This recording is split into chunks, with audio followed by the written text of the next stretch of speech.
To baš beznačajno. I vidimo da je posljedice ostavilo više nego što je ova bolest, tako da je to se poklopilo i sa ovom bolešću, a plus i ovo. Tako da građani, ja mislim, iz ove situacije neće baš lako biti izaći, ali nadamo se da će biti bolje. A u kojim segmentima se posljedice ekonomske najviše osjećaju? Pa više u platnom prometu ovako, građana i u ostalim, tako da je posebno plate, a ko zna možda i ove penzije dođu da budu ugrožene, kako je krenulo, ali eto, ja se nadam da je ovo pod kontrolom. Čim je pod kontrolom, nadam se da ne bi trebalo da se dalje širi, ali evo vidjet ćemo kako će biti. Ima finansijska sredstva, raspolažemo kako treba i to je to. Da li znate nekoga ko trpi posljedice? Pa trenutno u mojoj porodici šire trenutno ne znam, nisam upućen, ne znam, rekao bi vam. Mislim da, ne znam.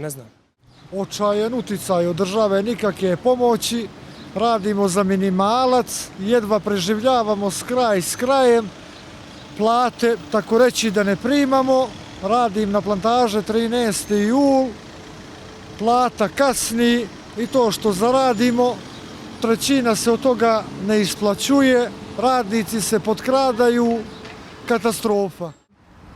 Naravno, postoje ograničenja. S jedne strane, kao što vidite u kompletnom sistemu, znači naša ekonomija je uvozno zavisna. S druge strane, postoje ograničenja u psihi svakog čovjeka. Velika je neizvjesnost i ne znamo što će biti i onda iz toga se novac ne troši.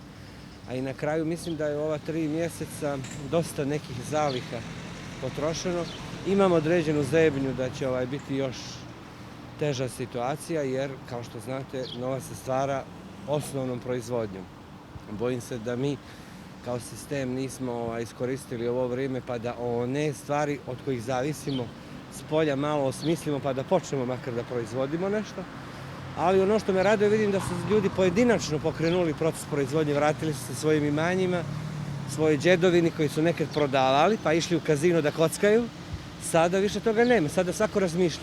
Imam neke svoje prijatelje koji su čak i kupili kozu, kokoške. Znači, ja u tome svemu vidim da ćemo malo zdravije da živimo.